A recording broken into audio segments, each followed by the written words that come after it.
You're listening to the All Systems Go podcast, the show that teaches you everything you need to know to put your business on autopilot. Learn how to deploy automated marketing and sales systems in your business the right way with your host, the professor of automation himself and founder of Automation Bridge, Chris Davis.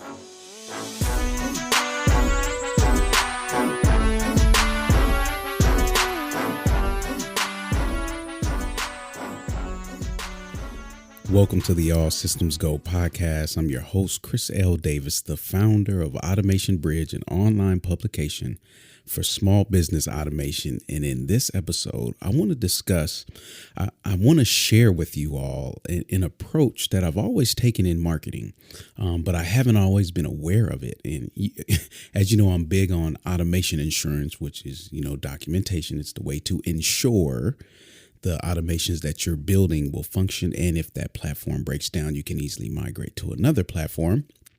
But I also want to discuss the insurance for your marketing via what I call a marketing layer. And that is, how do you ensure your marketing is always running, even if your website isn't? So that's what I want to cover in today's episode. But before that, I want to make sure that you are subscribed to the All Systems Go podcast. We are in Apple Podcasts, Google Podcasts, in every main podcasting platform that you can listen to podcasts in.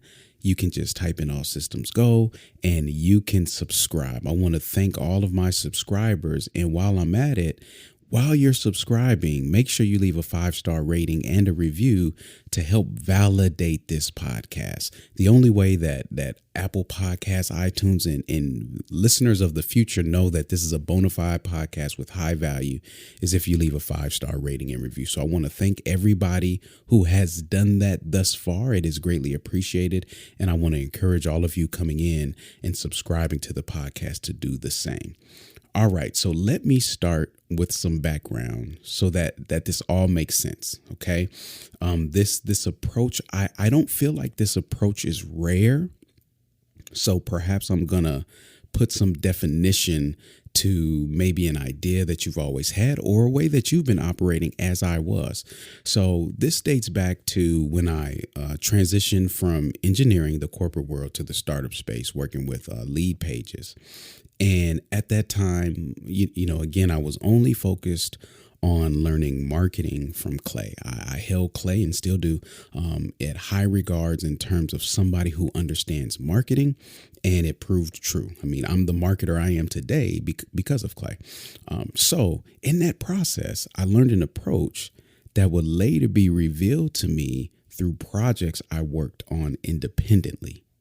Okay, so I started at Lead Pages, and it was what I thought was a standard operating procedure in executing marketing until I started to coach more businesses and work with more businesses and realized like, oh, wait a minute, what I thought was just common sense and natural is not, because I didn't come from a vast background of running a business or anything like that. I was a corporate worker.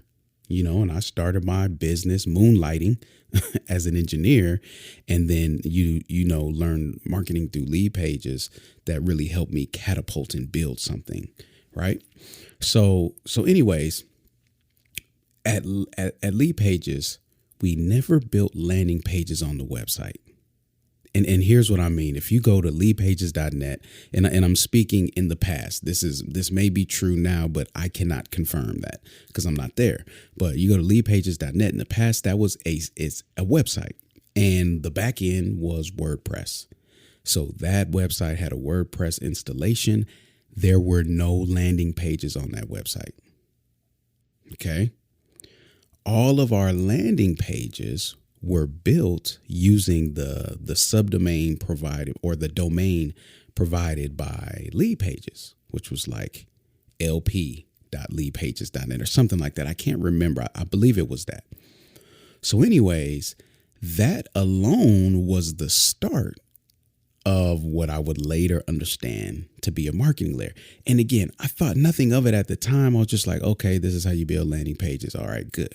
Right. And let me also say that at that time, this was around 2015. So around 2013 is where landing page software, primarily lead pages, started to really hit the market and say, hey, look, build your own landing pages. People were like, what's a landing page? Right. And let me not assume any intelligence and exclude somebody who's just getting started or really trying to get up to speed. A landing page is a dedicated page. It's a single website page dedicated to capture information. It's usually referred to as the front door to marketing, right? It's how your leads get in your database. So building out these landing pages is that process that we use, that lead pages really, it highlighted an approach, right? But again, I thought nothing of it. So fast forward to maybe a couple years later, maybe 2 to 3 years later, and I meet Ethan and Jonathan, the founders of ConvertFlow, which is an online, which is another marketing third-party tool created to capture lead generation. And I talked to them, and they were telling me about their stories of an agency and how hard it was when you brought on a new client to integrate with their website and, connect with their hosting and the web developer. You had all of these dependencies just to get marketing up and running. And what they said is, with ConvertFlow, we wanted to minimize that process to get marketing up. And that's why you can just install our platform on your website using scripts. Like you install a script in the header, and then you can pull in all of the assets that you build on ConvertFlow. And they have pop-ups, they have landing pages now, quizzes, a variety of conversion tools. So that intrigued me. And it put ConvertFlow on my radar. And later I would become a user, personally a user. At the time I met them through the company that I was working with. And again, thought nothing of it, but it intrigued me. One could say it probably resonated subconsciously with the approach that I had been doing at lead pages. So as I started working with businesses personally, right, helping them establish their systems, right, put the systems in place, working with their web developer became a hassle. I started to see what Jonathan and Ethan were talking about. I had experienced it a little bit beforehand as a freelancer, but then when, it's like you understand the value of marketing and you're trying to get something up so you can start to generate something, those hassles become more painful.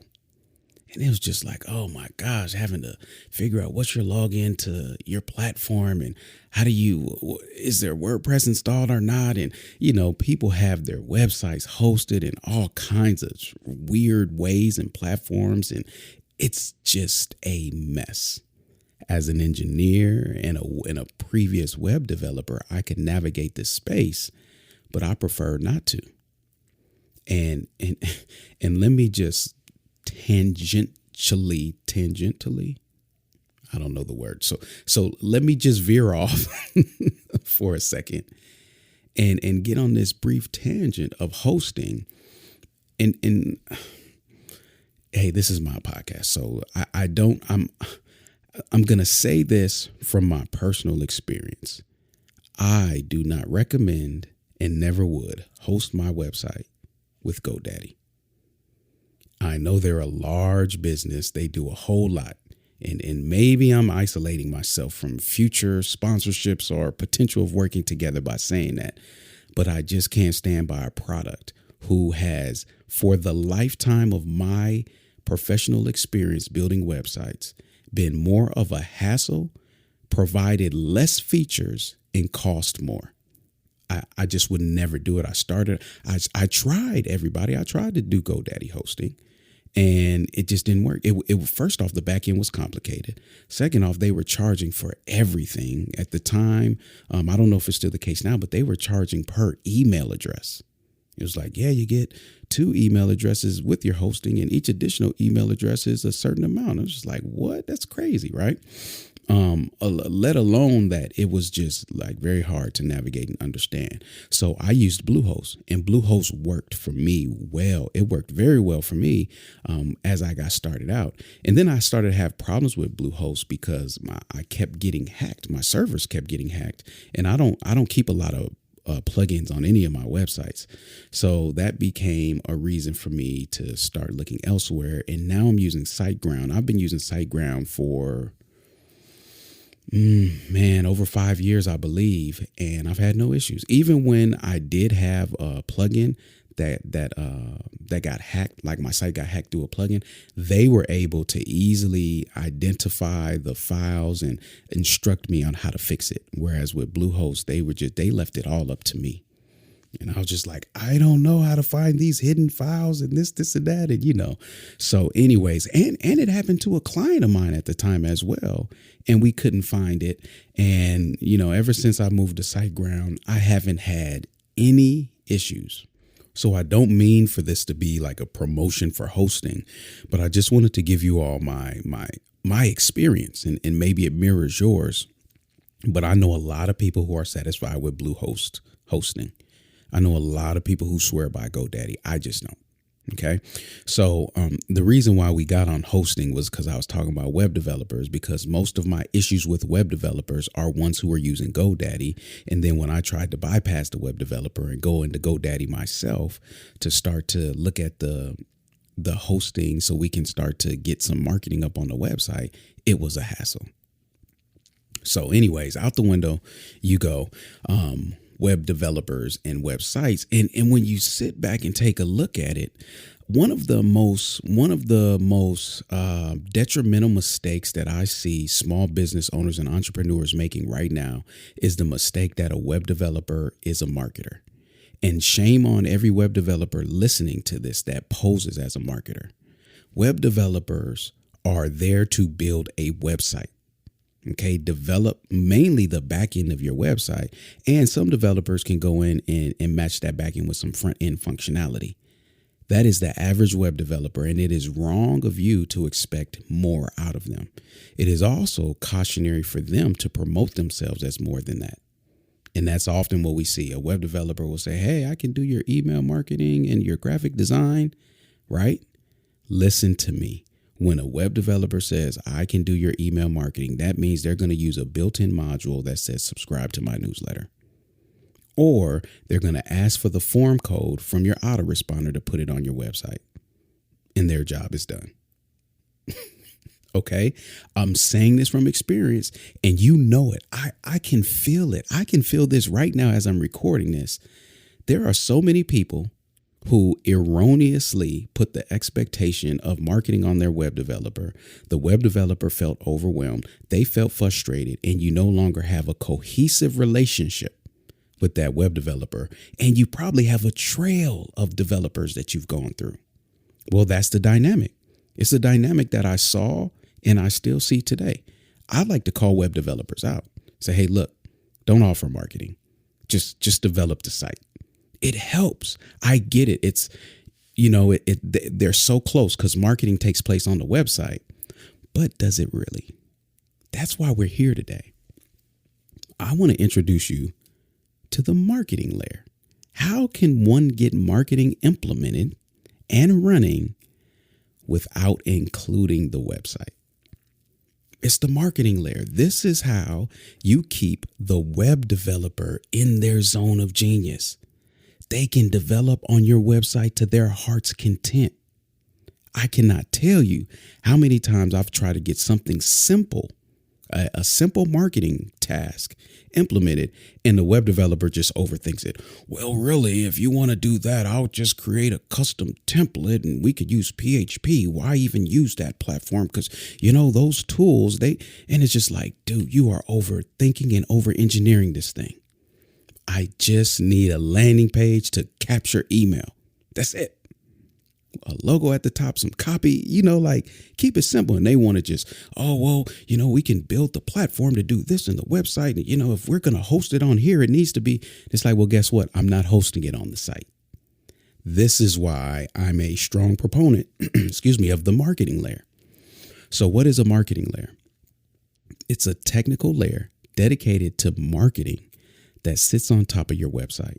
It's separate by technical nature, but not by user experience. So what that means is the user is navigating between website and marketing and not experiencing a difference, right? The branding is consistent. The flow is consistent. However, technically, it's very much different. And what this does is it allows you to ensure 99.9% uptime for your marketing because you've now isolated it from your website. Because along with your website, many of you are working with developers who, and I'm speaking WordPress primarily. I don't really give much credence to like the Squarespaces, the Wix, and the Weebly's. Yes, they're good page builders, get a site up, but I've never seen a startup scale with Weebly, Wix, Squarespace, or whatever else. It's always WordPress. Whether you love it or hate it, that's what it is. Okay. And what I've seen is a lot of times you'll get a web developer who is irresponsible with their development. And really, they don't know how to write code or really build your website in a way where you leverage minimal plugins. So every piece of functionality that you're asking for is a plugin. So you log in, you've got 50 plugins. And if you have over 25 plugins for a basic website for, like a simple website, I start getting nervous. That's just me. I like to keep my plugins, if I can get it below 20, the better. But every time you introduce a plugin, you introduce a potential for your website to go down because you got to update them and maintain them. And that's what everybody's like. That's why, escape WordPress. Small price to pay for a fully functional website that can generate revenue. I'll take that cost. Okay. So if that's the case, though, you have all of these plugins. You don't know what's going on. You don't know how to manage the plugins. You don't know if they're using plugins that are written really well or just kind of bootleg plugins to hurry up and add some functionality. And your website can go down. And I know this is true because a lot of times when someone emails me or, whatever the case may be, I'll always go to their website from their email address. And I can't count the amount of times their website is either down or I just visit somebody's site and their website isn't functioning. So if your marketing is on your website, guess what? When your website goes down, so does your marketing. And I am just of the belief your marketing should not depend on the performance of your website. It should have its own performance. That is what the marketing layer is, everybody. Again, it's an invisible technical layer. And what resides on this technical layer is your third-party software, your third-party marketing technology. It all exists on this layer. Okay. So by technical nature, it's separate. But again, the user experience is very much consistent. If you go to Automation Bridge right now, after this podcast, you'll see exactly what I'm talking about. I have a marketing layer on my website. All right. So how do you create a marketing layer? Let's talk about it real quick because I don't want to just talk theoretically. I want to give you some tangibles, right? Some actionables. So the first thing you need to do is you need to create a domain. Okay, this is a domain is where all of the marketing layer will exist. This is the first bit of technical separation. So what does that look like? You could do it two ways. You can do domain mapping. A lot of landing page platforms or lead generation platforms allow you to map your domain to their platform. So what does that mean? Automationbridge.com. Let's say I want to create a subdomain for pages and map it to lead pages, ClickFunnels, whatever you name the platform. I will create pages.automationbridge.com and then map that domain to ClickFunnels or lead pages, Instapage, Unbounce, whatever the case may be. Right now, whenever I log into that landing page platform and create a page, it's going to be at pages.automationbridge.com. So again, technical separation, but still very much consistent. Automation Bridge is still in the URL. And now that I've told you that, you'll start seeing that, especially when you click on Facebook ads. Look at that URL. You'll see it's either going to be like pages.domain.com or it's going to be domain.com/pages. Subdomain, subdirectory. Don't want to get too technical, but the start with the subdomain. It's easier. Okay. So that's one way. The second way is to, with that same subdomain, pages.automationbridge.com, we'll say, I could also install WordPress on that domain as its own installation. If you think about it, the process is the same. If I go to a landing page platform, I have to put in my username and email to log in to build pages. If it's a separate WordPress installation, you log into the WordPress backend to go in and build pages. The benefit, though, is that you only need like 1 or 2 plugins on your WordPress site so it stays lean and fast. And what do? We don't have to mess with our main website. Our marketing is separated. So if the website goes down, guess what? The subdomain is still working. So our landing pages are still up. All of our marketing is still up. Okay.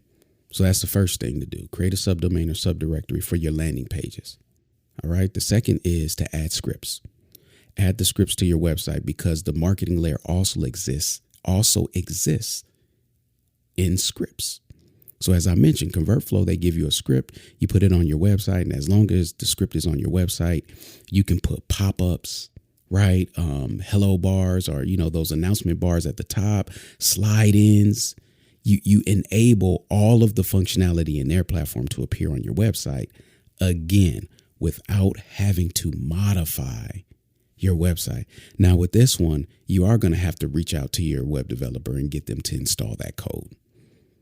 And that may be you don't want too many scripts in your header. It's going to slow down the site and blah, blah, blah. Hey, look, I'm paying you. Just put the code on there.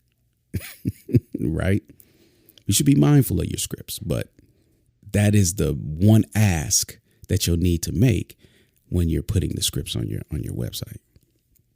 So with those 2 layers, you have effectively enabled the marketing layer. So now your marketing can exist. Look, if I wanted to put a pop-up on my website, I don't even have to log into the website. I can go into my third party and say, hey, this is the pop-up. This is the page that I want I want it to appear on. I can format it, integrate it with my CRM, hit publish, and now it's updated on my website. Didn't have to touch the website. Same with landing pages. I can log into pages.automationbridge.com and build my landing pages. And guess what? Doesn't touch the main website. I've created a total independence from the website, but still creating a cohesive user experience based around my brand. But my lead gen is activated and insured up to a 99% uptime. Right. And the last step is use branded redirects. We did this religiously at Lead Pages, and there's 2 ways to do it. I won't go over the technical way to do this, but the regular way is you could put a plugin on your website. One that I use is, I think it's Pretty URLs, and you can just create redirects. So let's say I have a ebook. And it's at pages.automationbridge.com/ebook. Okay. If I want to create a cohesive experience and I say, well, I want to create automationbridge.com/ebook. And that's the link that I want to send out. You can do that. So you would, set up a redirect. It says /ebook goes to pages.automationbridge.com/ebook.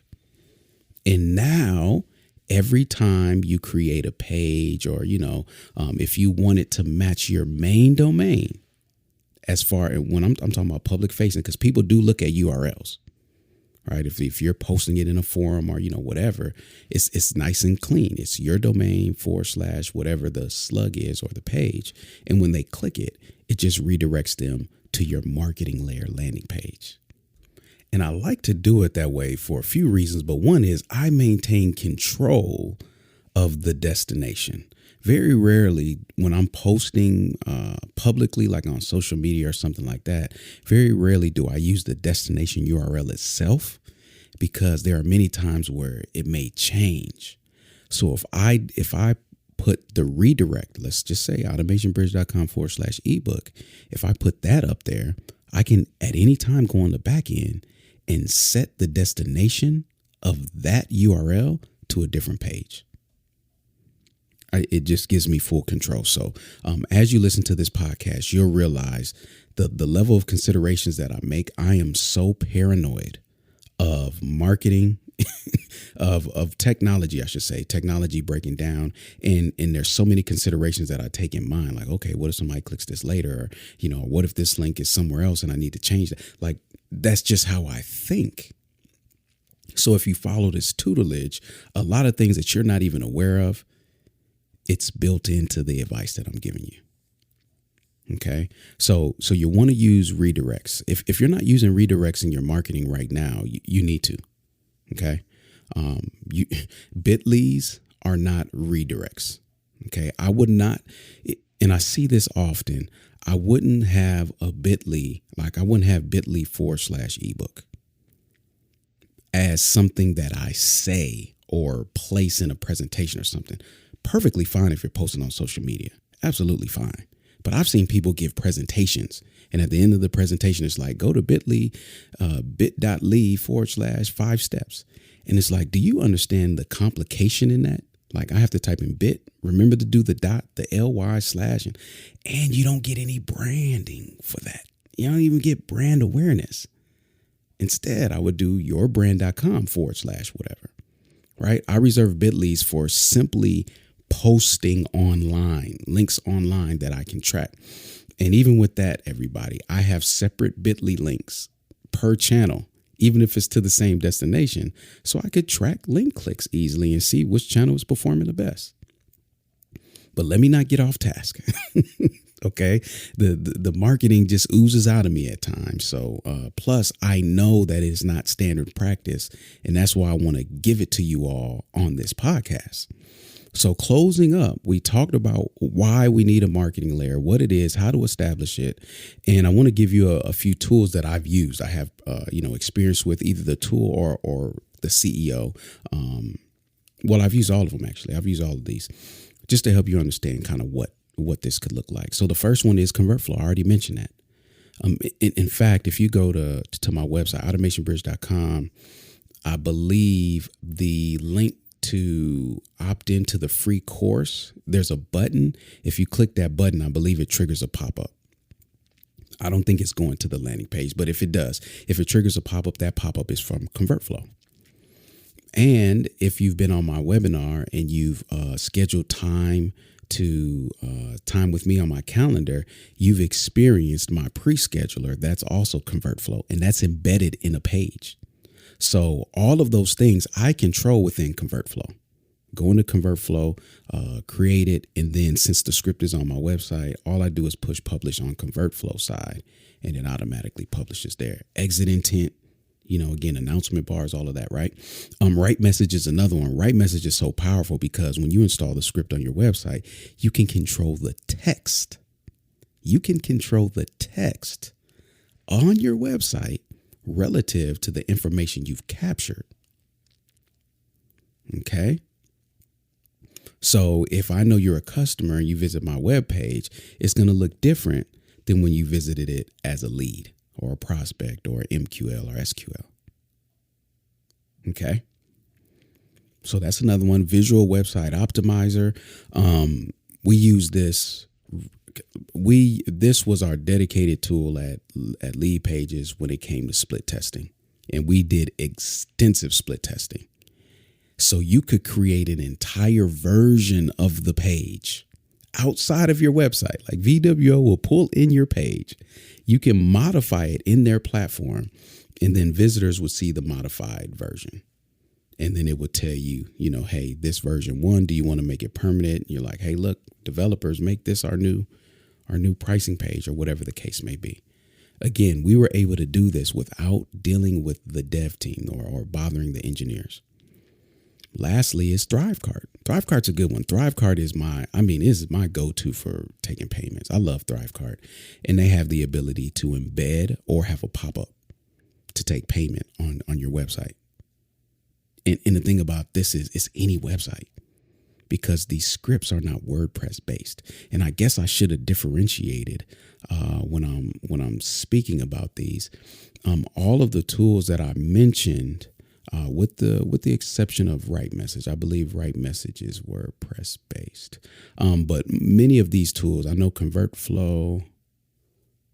I think ConvertFlow is, no, ConvertFlow is not. Let me not make the statement because I haven't gone through and solidified. Since I use WordPress, everybody, I just know these work for WordPress, but there's a good chance that these work outside of WordPress as long as you can install the script in your header, the header of your website. But you'll want to double check. I did not check before I recorded this, so that's that. But ThriveCart is the last one, and these are all platforms that you can log in, update, modify, and it updates on your website, and you don't have to deal with any of the website hosting or a developer. I cannot tell you how freeing it is to break free from a web developer that is acting as the guardian to all things website and also posing as a marketer. It's the best thing ever, and I can't tell you how great it feels to know that your marketing is running in a way where, the possibility of it breaking or going down is slim to none. Slim to none. So with that being said, maybe you've pieced it together. I am not a proponent of putting landing pages on your website WordPress installation. I'm not. Not at all. You need to put it on a marketing layer, everybody. And that is why you should. So hopefully this episode was compelling enough, educational enough, clarifying enough, and valuable enough for you to adopt this approach. Again, like I said, I have not seen this approach fail. I have seen other approaches fail, but not this one. And I think the way that tools are being built, it supports this approach. All right. So who needed to hear this? Listen, let me tell you, I'm going to switch it up. I'm going to tell you who needed to hear this. Give it to your friendly web developer to get them off the hook. It sounds like I'm hard on them, but I used to be a web developer, so I understand like the inaccurate expectations. And then I also understand from the web developer side, them wanting to position themselves as more valuable. Just stay true. Some of the greatest web developers I've worked with will say, no, hey, I'm not a designer. No, I'm not a marketer. So be true to you. Send this to your friendly web developer. Send this to that entrepreneur that always is having website issues. Just because you're having website issues doesn't mean that you can't be generating leads. Okay, this is a way to do that. Say, okay, forget the website. It's broke, but I can generate leads to a landing page, right? I can do all that without my website, given this tutelage, right? But share it. Make sure you save somebody from making the mistakes that this episode can prevent them from making, to keep them on the path to profitability and shorten that path. All right.